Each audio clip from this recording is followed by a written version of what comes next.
Chère entrepreneur créative, ce podcast a été conçu pour t'aider à répondre à cette question: comment vendre mes créations et développer un business rentable tout en préservant mon temps, mon énergie et mon esprit.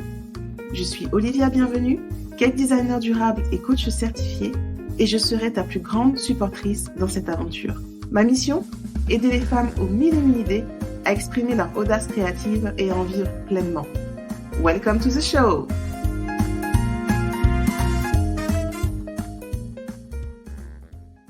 Je suis ravie de vous retrouver aujourd'hui et on va parler, sans surprise, roulement de tambour, de vente. On va parler de vente et cela est pour toi, en particulier si tu penses que tu ne sais pas vendre. La vente, ça fait peur. La vente, on a l'impression que c'est mal parce qu'on n'aime pas ça, parce qu'on ne sait pas faire, parce qu'on n'est pas à l'aise, parce que tu as en tête des images quand on parle de vente, cette impression peut-être d'arnaquer ou cette impression de ne pas donner assez. Tu as l'image du vendeur de tapis qui pense qu'écouler ses stocks en fait, ou alors ces vendeurs à la sauvette là dans les capitales qui vendent tous la même chose, ou alors l'image du vendeur d'assurance qui veut juste placer son contrat et qui se fiche pas mal de ce dont tu as besoin, ou encore l'image de vendeur agressif, tu vois, qui vend des choses en fait dont on n'a pas besoin. Et c'est ce qui ternit l'image de la vente parce qu'on a ces façons de vendre old school en tête, mais la vente, c'est pas ça. La vente, ce n'est pas ça du tout. Et pourquoi justement on n'est pas à l'aise avec ce type de vente, cette façon de faire en fait qui est agressive, c'est parce qu'elle est justement centrée sur eux, sur le vendeur, sur la personne, et non pas sur les besoins du client. Le vendeur de tapis, il est orienté sur son objectif de vente à lui. Il est orienté sur son nombre de contrats ou sur le nombre de produits qu'il aurait écoulés, sur les primes qu'il va avoir, etc. Il n'est pas focus sur le client et ça fait toute la différence. On perd de vue l'essentiel, on perd de vue la motivation première qui est le client. Et ça, ton client, il le sent. Toi, en tant que client, tu le sens quand une personne n'est pas là vraiment pour toi, mais qu'elle est là juste pour elle. Et inversement, ton client va le sentir quand tu vas vendre, mais tu ne seras pas là pour lui, mais juste pour écouler. Et on a besoin, en fait, d'avoir un vendeur qui a l'écoute, d'avoir quelqu'un qui nous propose un service ou un produit et qui a notre écoute. Et puis, il y a aussi une autre notion derrière la vente qui est liée à toutes les idées négatives qu'il y a autour de la vente. Tu vois l'impression que quand tu vends, c'est que tu es quelqu'un de vénal, quelqu'un qui est avide, quelqu'un qui est cupide, quelqu'un qui a pris l'argent, qui est intéressé, qui est superficiel, etc. Et tu as cette impression de profiter des autres. Et souvent, c'est pas conscient, tu vois. C'est inconscient et ça te bloque. Tu n'arrives pas à vendre tes créations, tu n'oses pas parler de tes créations, tu n'oses pas dire ce que tu fais, tout simplement, tu n'oses pas mettre tout ça en avant, parce qu'en plus, très souvent, quand tu crées des choses de tes mains, que tu es passionné par ce que tu fais, très souvent, c'est des choses que tu fais facilement, que tu pourrais quasiment faire les yeux fermés, qui te viennent naturellement. Et en plus, tu prends du plaisir. Donc, tu t'imagines pas vendre ça, parce que inconsciemment, pour gagner de l'argent, il faut souffrir. Travailler, ça doit être dur. Et si tu gagnes de l'argent, donc soit tu travailles dur, tu souffres, soit si tu souffres pas, c'est que tu as triché, que tu as fraudé, que tu as extorqué, qu'il y a un truc qui va pas bien, que tu as trahi ton meilleur ami ou je ne sais quoi. Il y a toutes ces notions, voilà, toutes ces idées reçues autour de l'argent et puis de la vente qui fait qu'on a du mal à vendre avec aisance. Sans compter toutes les barrières qu'on se met personnellement. C'est pas assez ceci, c'est pas assez cela, je ne suis pas assez ceci, je ne suis pas assez cela. Donc il y a vraiment tout un contexte culturel dont il faut avoir conscience parce que ça peut venir te bloquer quand il s'agit de vendre. Et pourtant, la vente, c'est un palier crucial quand tu es entrepreneur. Il n'y a pas d'entreprise s'il n'y a pas de vente. On est d'accord, l'entreprise ne vit pas si tu ne vends pas. Si tu ne vends pas, tu restes à l'état de hobby, tu restes à l'état de passion, tu restes à l'état de plaisir. Si c'est un choix, c'est OK. Mais si tu choisis de devenir entrepreneur, c'est que à un moment, il faut que tu puisses être en capacité de générer du revenu. Et ça passe par la vente. Tu vends tes produits, tu vends tes créations, mais attention, ce n'est pas toi que tu vends. Très souvent, j'entends dire apprendre à se vendre, il faut apprendre à se vendre, je ne sais pas me vendre. Mais encore heureux, hein, personne ne te demande de te vendre, surtout pas. C'est pas toi que tu vends. Tu vends tes produits, tu vends tes services, tu vends tes créations. Tu ne te vends pas toi. Et c'est important de faire cette dissociation. Quand tu vends, c'est pas toi que tu vends.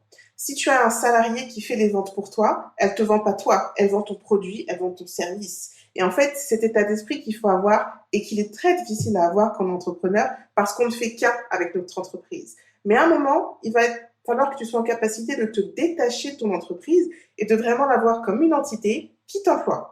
Et toi, tu es à la tête de ton entreprise, mais aussi au service de ton entreprise. Tu es une salariée de ton entreprise. Donc, quand tu penses à vendre, ce n'est pas toi que tu vends, mais ce sont tes produits ou tes services. Si les personnes te suivent, si tu as du monde qui te suit sur tes réseaux, si tu as du monde qui vient sur ton site, si tu as des gens qui t'envoient des messages, etc., ça veut dire que tu suscites de l'intérêt. Ça veut dire que les personnes sont intéressées par ce que tu fais. L'étape suivante, une fois que tu as suscité l'intérêt, c'est la partie la plus difficile de capter du monde et de susciter l'intérêt. Une fois que tu as l'intérêt, il faut que tu bâtisses sur cet intérêt. Et pour bâtir sur cet intérêt, pour finir par vendre, il faut que tu fasses la proposition. Si à un moment tu dis pas aux gens, voilà ce que à tes clients, voilà ce que je fais, voilà ce que je vends et voilà comment vous pouvez l'acquérir, comment est-ce que tu veux qu'ils sachent ce qu'ils peuvent acheter et comment ils font pour l'acheter? C'est très rare, hein, les clients qui vont me demander spontanément comment je fais pour acheter. Ça va être un pourcentage infime. Pour que tes clients passent à l'action, pour que tes prospects deviennent clients, il faut que tu fasses la proposition. Et ça, la vente, c'est un sport de contact. C'est un sport de contact et un sport quotidien. Mettre en avant tes créations, les valoriser, en parler et puis faire écho aux besoins et aux envies de tes clients. Toujours avoir en fait au cœur de ton système ton client. Alors, pourquoi est-ce que on n'aime pas ces fameux marchands de tapis et autres vendeurs à la sauvette et vendeurs d'assurance, etc. Pourquoi? Parce qu'en fait, très souvent, ils vendent la même chose. Leur offre, elle est lisse, elle est linéaire. Il y a pas de différence en fonction du client. Il n'y a pas de choix. Donc finalement, on se lasse parce qu'on voit toujours la même chose. Et puis, on doute aussi de la qualité parce que finalement, on entend tout le temps la même chose de partout. Tu vois, quand on voit des choses, les mêmes choses de partout, on se dit non, non, il y a un truc qui cloche. On aime, en tant que client, le client, il aime ce qui est rare. Le client, il aime ce qui est unique. Il aime ce qui est différent parce que c'est comme ça qu'il veut se sentir. Il veut se sentir unique. Il veut se sentir différent. Et son acte d'achat lui renvoie en fait une image de lui-même. Et c'est ça qu'il faut garder en tête quand tu es dans une démarche de vente. Tu ne vends pas seulement ta création, mais tu vends aussi une image à ton client. Et quand on voit ces vendeurs à la sauvette qui baissent les prix à tout prix, tu sais, tu es là, tu regardes, je sais pas, ils proposent des serviettes sur la plage, tu regardes la serviette, ils se disent c'est bon, elle est intéressée, il va te le faire à 10. Tu dis non, non, ça va, bah, je le fais à 5. Non, non, ça va, à 2. À un moment, tu dis mais c'est quoi la vraie valeur du produit? Si dès que je dis non ou dès que je fais un petit truc, ils baissent le prix à chaque fois. Ou c'est comme les cuisines, hein, tu sais, qui sont hyper chères, mais il y a toujours des promos de fou, 80%.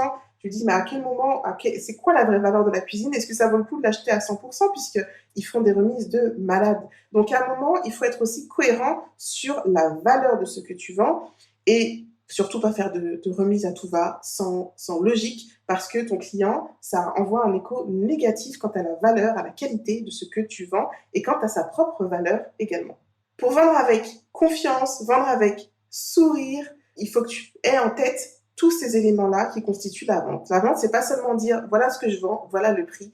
Il y a vraiment énormément de choses autour de la vente. Et je suis persuadée que si tu m'écoutes aujourd'hui, c'est que tu as envie aussi d'être à l'aise quand tu vends. Savoir parler de tes créations, savoir les mettre en avant, parler de leurs atouts, parler de ce qu'ils vont apporter à tes clients, parler de leur composition, et ça sans être stressé, sans être effrayé par la discussion que tu vas avoir avec ton client, sans avoir peur qu'il te juge, sans avoir peur qu'il fasse des objections, sans que tu te dises oh mon Dieu ça va pas lui plaire, vraiment sans que tu t'envoies ces messages négatifs, mais plutôt que tu sois voilà sereine dans cet échange, que tu sois en capacité de parler de ce que tu fais, de partager ta passion, de montrer au monde ce que tu fais de beau, sans que ça t'envoie à des peurs, à des craintes qui sont très souvent infondées. L'idéal, ce que tu souhaiterais, c'est plutôt être en confiance dans ce que tu dis, parce que tu sais ce que tu as à dire. Et tu sais comment mener la conversation de vente. Tu sais comment répondre aux éventuelles objections. Et surtout, comment faire taire cette petite voix interne qui te dit « Mais pour qui tu te prends à vouloir vendre ça? Est-ce que tu crois vraiment que quelqu'un va te l'acheter ?» Toutes ces voix négatives qui t'empêchent en fait d'être toi-même et de montrer ce que tu vends, de montrer vraiment ce que tu fais. Et pour ça, c'est nécessaire d'avoir 3 choses vraiment extrêmement claires dans ta tête. 3 choses. La première, c'est la valeur de ce que tu vends. Il faut que tu sois vraiment au clair avec ce que tu vends. Si tu vends par exemple des pantoufles, j'ai vu récemment des pantoufles, tu sais, d'animaux, des pantoufles en lapin. Ok, tu vends des pantoufles. Mais qu'est-ce que ça va apporter à ton client d'avoir ces pantoufles? Qu'est-ce qui vont apporter ces pantoufles à ton client? Qu'est-ce que ton client recherche quand il met ses pantoufles? Il rentre du travail, il rentre d'une journée difficile, il enlève ses chaussures, il veut se délasser, il veut pouvoir se sentir confortable dans ses chaussures, se sentir coucouné, se sentir réchauffé, que ce soit aussi amusant, que ça fasse, voilà, que ça amuse ses enfants, amuse sa famille, que ce soit quelque chose de ludique. Et c'est tous ces éléments-là que tu vas mettre en avant. Tu vas mettre en avant la matière, tu vas mettre en avant aussi ce qu'il se sent. Comment il se sent, pardon. Tant les éléments tangibles, en fait, que les éléments intangibles. Et tout ça va constituer la valeur de ce que tu vends. C'est déjà la première chose à avoir en tête, être au clair sur la valeur que tu proposes. La deuxième chose, c'est les besoins de ton client. Si on reprend le client qui achète des pantoufles, ses besoins, c'est quoi? Ses envies, c'est quoi? Voilà, c'est dans quelles circonstances il va utiliser ta création? Comment il va les utiliser? Comment il est avant de les utiliser? Comment il est pendant? Comment il est après? Il rentre du travail, il est fatigué, exténué, ses pieds sont gonflés, il a marché toute la journée. Voilà, tu places le contexte. Ensuite, quand il rentre chez lui, il n'a qu'une envie, tout débarrasser et mettre ses pieds bien confortablement dans des chaussures qui vont embrasser ses pieds, etc. Et ça, c'est le besoin, c'est ce qu'il a envie de ressentir quand il rentre chez lui et qu'il va utiliser les pantoufles que tu vends.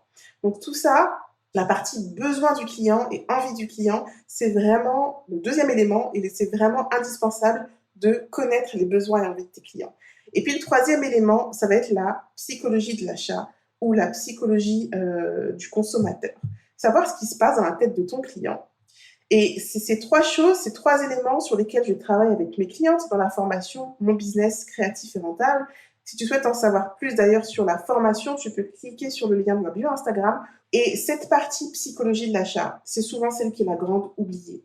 On ne pense pas à ça. Hier encore, j'ai reçu un message d'une jeune fille qui débute sur Instagram, sur ma page Gourmandise de Lola, et qui me dit, je ne sais plus exactement les termes, mais en gros, j'aide les entrepreneurs engagés à faire plus de ventes, contacte-moi, machin, pour un challenge et tout ça. Ok, mais je la connais pas, je sais pas d'où elle sort, elle connaît pas mon besoin, elle sait pas visiblement que je suis coach business, donc du coup, elle m'envoie ça, elle me dit mais elle veut quoi, elle sort d'où? Et puis voilà, je vais passer à autre chose. Alors que peut-être que j'aurais une toute autre approche si elle avait pris le temps de connaître mon besoin, elle avait pris le temps de se renseigner sur ce que je fais, elle avait pris le temps de me présenter vraiment ce qu'elle fait et ce que ça va m'apporter. Il n'y a pas eu tout ça. C'est un peu comme une agression, quoi. Ça vient directement, tiens, je te vends ça, prends ça, inscris-toi là et tout ça. Wow, j'ai rien demandé. Donc, c'est important de prendre en compte la psychologie de ton client et de pas le bazarder comme ça, mais prendre le temps de l'accompagner, de lui laisser le temps de se poser la question, de se dire, ouais, je veux ça, comment je fais pour aller plus loin, mais sans qu'il se sente agressé. Et en fait, la psychologie du consommateur, il y a 5 grandes étapes. Et ces 5 grandes étapes, c'est important de les respecter si tu veux accompagner ton prospect jusqu'à la vente et pas le perdre en chemin. Ces phases-là, tu les vis aussi inconsciemment parce que tu es cliente aussi. Tu achètes, tu consommes, donc tu es cliente aussi. Donc il y a des choses, toi-même spontanément, que tu te rends compte que tu n'acceptes pas. Quand on veut te vendre quelque chose, tu dis, mais c'est pas, ça se fait pas, quoi. Donc c'est important de respecter ces étapes-là. Donc les 3 choses, je récapitule, qui sont essentielles si tu veux vendre avec confiance et sérénité, c'est 1, être au clair avec la valeur de ce que tu vends, que ça apporte à tes clients. De 2, être consciente, connaître sur le bout des doigts les besoins et envies de tes clients potentiels. Et troisièmement, connaître les différentes étapes de la psychologie de l'achat. Si tu ne connais pas la valeur de ce que tu vends, tu ne peux pas en parler. Comment tu veux parler de ce que tu fais si tu n'es pas consciente toi-même de la valeur de ce que tu apportes? Et souvent, c'est là que vient le blocage. Souvent, les personnes qui s'inscrivent les clientes qui s'inscrivent à ma formation, c'est ce qu'elles me disent. J'ai un problème pour communiquer. Je ne sais pas comment parler de ce que je vends. Je ne sais pas me mettre en avant. Première erreur, c'est pas toi que tu mets en avant. Ce sont tes produits, ce sont tes créations. Et deuxième chose, ouais, c'est pas facile de faire sortir la valeur de ce qu'on vend. Parce que tu es tellement dedans, tu le crées, ça paraît simple, ça paraît naturel, et devoir prendre un peu de recul pour dire, ok, qu'est-ce que c'est concrètement, quoi, tu vois, parce que tu as l'impression que c'est pas grand-chose, tu dis, oui, c'est juste des bijoux, c'est juste des vêtements, c'est juste des chaussures, c'est juste des bougies. Non, c'est plus que ça. C'est tout ton savoir-faire, c'est toute ton expérience, c'est toute ta vision de la créativité, toute ta créativité, toutes tes couleurs, toute ta passion que tu mets dedans, et tu le fais pour une raison précise. C'est pas par hasard que tu crées. Tu as quelque chose que tu veux partager. Et c'est tout ça qu'il faut pouvoir transmettre à tes clients pour que ça le touche vraiment. Il faut que ton client soit capable de sentir, comprendre ce que va lui apporter ta création. Surtout que dans le domaine créatif, on n'est pas sur des besoins de base, on n'est pas sur des besoins physiologiques, on est vraiment sur des besoins émotionnels, des besoins de satisfaction. On est sur un étage au-dessus. Et ça, il faut que tu en prennes conscience aussi. Tu es sur du haut de gamme. Allez, limite du moyen de gamme, si vraiment tu n'es pas encore prête à penser haut de gamme, mais tu n'es pas sur du bas de gamme, tu n'es pas sur du courant, tu ne vends pas du supermarché.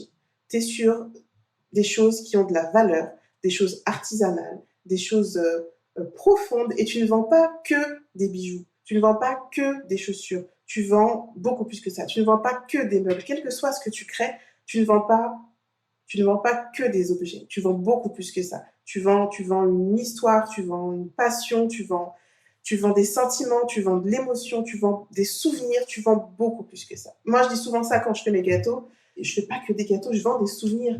Les personnes qui achètent mes gâteaux, surtout pour les mariages, ils ont ça pendant 20 ans, 40 ans, ils vont les montrer à leurs enfants, à leurs petits-enfants. Je vais faire partie de leur vie pendant des années. Alors peut-être pas moi directement, mais mes créations. Et donc c'est important que j'apporte toute la qualité, que j'ai conscience que c'est beaucoup plus que des gâteaux faits dans un four un dimanche à la maison. C'est pas ça du tout. On n'est pas du tout sur le même genre de création. Voilà, donc la première chose, vraiment être consciente de la valeur de ce que tu vends et de prendre conscience que tu es sur du haut de gamme, ok? Tu es sur du haut de gamme. Donc tu peux pas vendre tes productions à petit prix parce que tu es sur du haut de gamme. La deuxième chose, c'est qu'on va parler à l'émotion parce que on n'est pas sur des produits supermarchés comme je disais, donc on n'est pas sur des besoins de base, on est sur des envies et des besoins plus évolués. Donc très souvent, on va travailler davantage sur l'émotion. Tu vois, tu vends pas des paquets de pâtes où moins c'est cher et mieux c'est. Non, tu es sur du produit qui a un certain niveau de gamme et donc on va travailler davantage sur l'émotion. D'où l'importance de bien connaître les besoins et les envies de tes clients. Et surtout, souvent, ce sont des envies qui deviennent des besoins, qu'on appelle besoins, mais ce sont souvent des envies. Et c'est nécessaire que la façon dont tu vas présenter les choses puisse répondre vraiment aux besoins et envies de tes clients. Sinon, tout ce que tu diras passera au-dessus, quoi. S'il n'est pas intéressé, il va t'écouter sans t'écouter, et puis il sera déjà ailleurs, en fait. Donc ça veut dire quoi? Ça veut dire qu'il faut que tu connaisses ton client. Tu dois connaître ton client. Tu ne vends pas à tout le monde. Et ça, c'est OK. Tu ne vends pas à tout le monde ne sera pas intéressé, et tout le monde n'a pas les mêmes besoins, tout le monde n'a pas les mêmes envies, tout le monde n'a pas les mêmes goûts ou les mêmes problématiques. Très souvent, quand j'ai mon premier entretien avec mes clientes, je leur dis, OK, à qui tu vends? Ah ben à tout le monde, ce que je fais, c'est pour tout le monde. OK, tu fais quoi précisément? Et puis quand elle me précise ce qu'elle fait, je dis, OK, donc tu vends des bijoux, tu vends aussi aux hommes? Ben non, c'est des bijoux pour femmes. Ah ben déjà, tu vends pas à tout le monde. On précise petit à petit. Donc il faut avoir conscience que tu as un type de client. Tu ne vends pas à tout le monde, tu ne vends pas pour tout le monde et c'est OK. Et en fait, définir qui est ton client, c'est vraiment ce qui va te permettre d'avoir une communication précise. Et souvent, on fait l'impasse sur ça et c'est une grosse erreur. C'est un travail de fond qu'il faut absolument mener et qui n'est quasiment jamais fini parce que tu apprends toujours à connaître ton client. Plus tu avances et plus tu apprends à connaître ses besoins, ses envies, ça évolue et c'est normal. Et donc, plus tu vas avancer et plus tu vas être précise dans ta communication. Mais tu ne peux pas vendre au plus grand nombre en disant « Ouais, j'ai plus de chances d'avoir des clients comme ça ». Non, c'est faux. Au contraire, c'est un peu comme si tu étais sur une place de marché, tu te mets sur une table et tu dis je vends des nappes. Tu dis voilà, comme je parle à beaucoup de monde, il y a plus de chances que quelqu'un achète mes nappes. Mais si les personnes, de un, n'ont pas besoin de nappes, elles vont même pas te regarder.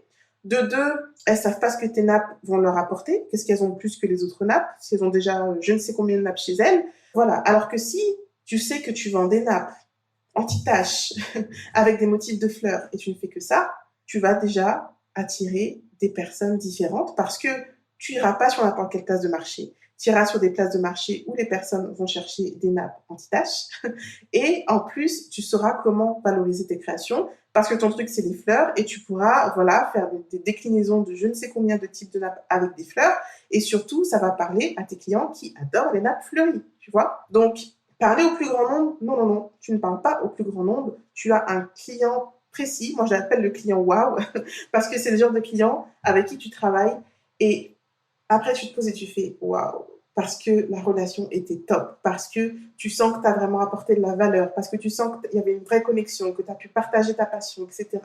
Et quand tu sors comme ça satisfaite, tu as du sens à ton travail. Et ça, c'est hyper important. Si tu es en reconversion, très souvent, l'idée de la reconversion, c'est d'arrêter de faire des choses qui ne te plaisent pas et retrouver du sens dans ton travail. Donc, retrouver du sens dans ton travail, ça veut dire aussi à un moment travailler avec des clients qui te correspondent.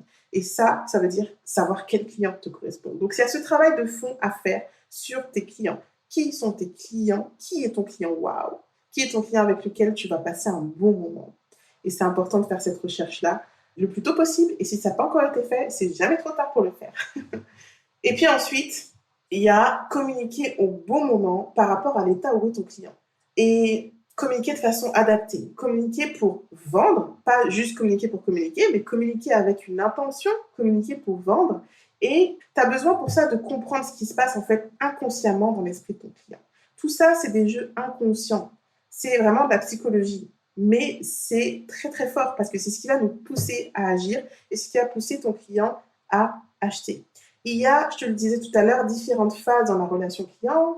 Et pour te donner un exemple, un client qui est là, qui cherche un cadeau, une idée de cadeau, qui se dit, voilà, il veut offrir un cadeau à sa femme, il cherche une idée de cadeau, il ne sera pas dans le même état d'esprit qu'un client qui sait déjà quel cadeau il veut offrir, il sait déjà qu'il veut, je ne sais pas moi, un collier de perles, il ne sera pas dans la même démarche du tout. Et toi, si tu es créatrice de bijoux, tu ne vas pas poser les mêmes questions, tu ne vas pas discuter de la même façon avec un client qui cherche une idée qu'avec un client qui sait précisément qu'il veut un collier de perles, tu vois. Donc, c'est important de comprendre dans quelle phase est ton client pour que tu puisses adapter ton discours et vraiment accompagner ton client, être au service de ton client et non pas juste lui sortir des arguments de vente et puis c'est tout, quoi. Non, tu es vraiment là pour accompagner ton client. Et dans la psychologie de l'achat, la psychologie du consommateur, il y a 5 états différents. Connaître ces états, c'est vraiment la grande différence qui va te permettre de mieux communiquer pour vendre. Et si tu combines ça avec la connaissance de tes clients et avec la connaissance de leurs besoins et envies et ta propre capacité à articuler ce que tu vends, à parler de ce que tu vends, à parler de la valeur de tes créations et ce qu'elles vont apporter à tes clients, là, tu as le combo gagnant pour vendre avec confiance. Et même si tu n'aimes pas la vente, a priori, parce que tu verras la différence que tu vas faire, tu verras comment tu peux partager tes créations et ta passion avec le monde, et surtout, tu auras tes clients satisfaits. Et ça aussi, ça va contribuer, c'est un cercle vertueux, ça va contribuer à te motiver pour continuer à vendre. Et tu pourras vraiment être surprise de voir à quel point finalement tu aimes la vente, parce que quand elle est faite de façon authentique, de façon bienveillante, la vente, c'est un échange très positif. Et même quand tes clients vont te dire non, je ne suis pas intéressé, tu auras un retour positif parce que tu seras en capacité, soit parce que ce n'est pas un client qui te correspond et c'est OK, et tu seras fier de toi d'avoir pu mettre des limites et d'avoir su éliminer des clients qui ne te correspondent pas, soit tu vas apprendre des choses parce que oui, on apprend perpétuellement. Peut-être que dans ton approche ou dans ta façon de connaître le client, il y avait encore des choses à améliorer. Et donc, tu viens dans une perpétuelle amélioration et tu ne peux que progresser grâce à ça. Il y a des clients qui sont intimidants, mais encore une fois, c'est une question d'état d'esprit. Alors des fois, oui, tu as des grands comptes, des clients qui sont importants parce qu'ils comptent dans l'endroit où tu es, voilà, ils ont une grosse entreprise, etc. Et c'est vrai que quand tu as une opportunité de vendre tes créations à une grosse entreprise, etc., ça peut être intimidant. Mais encore une fois, s'ils sont venus jusqu'à toi, si vous avez un rendez-vous, c'est qu'il est intéressé par ce que tu fais. Et toi, tu es en proposition. Donc, il faut vraiment le voir comme qu'est-ce que je peux apporter au client et non pas j'espère à tout prix qu'il va acheter, j'espère à tout prix qu'il va acheter. C'est vraiment une question d'état d'esprit et d'avoir le bon état d'esprit. Qu'est-ce que je vais lui apporter aujourd'hui? La vie de qui je vais embellir aujourd'hui, tu vois? D'avoir cet état d'esprit-là, ça change beaucoup ton appréhension, la façon dont tu vas te sentir lors de l'entretien de vente. C'est vraiment un travail sur ton état d'esprit qu'il faut amorcer là. Du marketing bienveillant, c'est ce que je prône à mes clients, surtout quand on vend en ligne. Parce que la vente en ligne, ben voilà, c'est quand même impersonnel, même si on est hyper connecté, mais en fait on est quand même éloigné. On ne sait pas vraiment à qui on a affaire. Tu vois, la personne se présente d'une façon en ligne, mais si tu l'as jamais vue en vrai, tu sais pas si c'est vraiment ce qu'elle est. Donc c'est important effectivement d'être bienveillant, d'avoir une vraie connexion, d'être le plus vrai possible avec les clients, surtout quand tu vends en ligne. C'est vraiment primordial. Donc, si tu veux apprendre à aimer la vente, si tout ce que j'ai dit aujourd'hui résonne en toi, je suis là pour t'aider. On peut travailler ensemble sur la vente de tes créations. J'accompagne particulièrement les entrepreneurs créatifs qui créent des choses de leurs mains ou avec leurs mains. C'est-à-dire, c'est des artistes, des artisans et des designers. Donc, si tu es écrivain, par exemple, on peut travailler ensemble. Si tu es prestataire de services, dans le domaine artisanal, on peut travailler ensemble. Si tu fais uniquement de la vente de services web marketing, par exemple, on peut pas, je ne travaille pas avec des prestataires purs de services qui n'ont aucun rapport avec un savoir-faire lié à l'artisanat, à l'artistique ou au design. Voilà, donc j'espère que c'est clair. Comment expliquer la valeur de notre travail artisanal? C'est ce que j'apprends à faire à mes clientes, en fait. Il faut prendre conscience des différentes, de ce que recherchent les clients, en fait. Ça part de là. Qu'est-ce que recherche le client? Quel est son besoin? Et ensuite, tu te colles à ces besoins-là. Alors, pour t'aider, je ne sais pas si tu connais la pyramide de Maslow, par exemple. C'est la pyramide des besoins avec 5 étapes, les différents besoins qu'on a, donc les besoins physiologiques de manger, boire, dormir, les besoins d'appartenance, les besoins de reconnaissance, les besoins d'estime de soi, etc. Et déjà, ne serait-ce qu'avec cette pyramide-là, regardez à quel besoin ça répond, à quel besoin tes créations répondent. Mais prendre conscience, voilà, à quel moment les personnes vont vouloir acheter ce que tu fais et pourquoi, qu'est-ce qu'elles recherchent. Et ensuite, la valeur, c'est aussi ce que toi, tu lui apportes. C'est quoi ton truc en plus? Qu'est-ce qui fait que tes créations sont différentes des autres? Qu'est-ce qui fait que tes créations sont mieux que les autres? Qu'est-ce qui fait qu'on va venir chez toi et nulle part d'autre? Qu'est-ce que tu as en plus? Qu'est-ce que tu as de différent? Qu'est-ce que tu as d'original? Si je prends l'exemple de ma pâtisserie Cake Design aux commandites de Lola. Pâtisserie Cake Design, t'en as plein de partout. T'as des pros, t'as des pas pros, t'as les tatas qui en font et tout ça. Ma différence, c'est quoi? Je fais du sans gluten et je fais du bio. Et pourquoi je le fais? Je le fais pas parce que c'est à la mode, je le fais parce que moi-même, je suis intolérante au gluten et je m'adapte aussi au sans lactose, au vegan parce que mes enfants sont sans lactose et parce que aussi, j'aime partager. Quand je fais des gâteaux, je veux que les gens en mangent et que j'étais fatiguée à chaque fois d'avoir quelqu'un qui disait « Ah, mais moi, je peux pas manger parce que je suis allergique à ça. Ah, moi, je peux pas, je suis allergique à ci. » Je me suis dit, je vais faire des gâteaux qui plaisent au plus grand nombre, surtout quand il y a des événements. Je fais particulièrement des mariages et des grands événements. Quand il y a des mariages et qu'il y a la tata qui est diabétique et qu'il y a le tonton qui est sans gluten et celui-là qui est sans lactose, eh ben, c'est dommage parce que tout le monde n'en profite pas. Et puis, quand il y a des mamans qui veulent faire plaisir à leurs enfants, mais qui veulent pas de colorant et qui veulent pas de lactose parce que leur enfant est allergique, etc., eh ben, je trouvais dommage qu'ils puissent pas trouver leur compte. Donc, moi, je propose de base des produits sans gluten et bio, des colorants naturels, mais au besoin, je m'adapte aussi aux sans lactose, aux véganes, aux intolérants, pour que tout le monde y trouve du plaisir, parce que l'une de mes valeurs principales, c'est la gourmandise, et que la gourmandise, tout le monde y a droit. Voilà, donc il faut trouver ton truc en plus, ton truc à toi. J'ai fait tout ce que je voulais partager avec vous. S'il y a des questions, eh ben, contactez-moi par message, je suis toujours disponible. Si vous souhaitez aller plus loin, qu'on travaille ensemble, il y a le lien dans la bio Instagram et sur Facebook pour prendre rendez-vous et pour aussi voir la description de la formation, mieux la connaître, savoir ce qu'on fait vraiment dans la formation Mon business créatif et rentable. On fait plein de choses. On développe à la fois ton entreprise, tes ventes, mais surtout, je t'aide à te développer toi en tant qu'entrepreneur parce que ça va de pair. Tu ne veux pas développer juste ton entreprise, te dire « Ok, je veux une technique pour Instagram, je veux une technique pour avoir plus de ventes. » Ok, mais si tu veux durer, si tu veux du long terme, il faut que tu travailles aussi sur toi, ta posture en tant qu'entrepreneur. Surtout si tu étais auparavant salarié, c'est vraiment un autre monde, c'est une autre façon d'appréhender les choses et tu as besoin aussi de structure, d'organisation, de méthode, de stratégie. Et j'apprends tout ça aux créatrices, aux artisans, aux artistes, aux designers dans la formation business créatif et rentable. Donc tu peux en savoir plus en cliquant sur les liens que j'ai indiqués. Et puis bien sûr, tu peux me contacter par message si tu le souhaites. Sur ce, bonne fin de journée et puis à très bientôt. Ciao, ciao. Parce que tu es la première ressource de ton business, tout part de toi, de ton organisation, de ton bien-être et de ton état d'esprit. Que dirais-tu de reprendre le pouvoir sur ton temps, sur ton énergie et d'être vraiment dans ton rôle de chef d'entreprise? Si tu te demandes comment mettre tout ça en musique, télécharge mon guide et découvre les 9 étapes pour un business créatif et rentable. Rendez-vous sur www.audace-creativité.fr/podcast.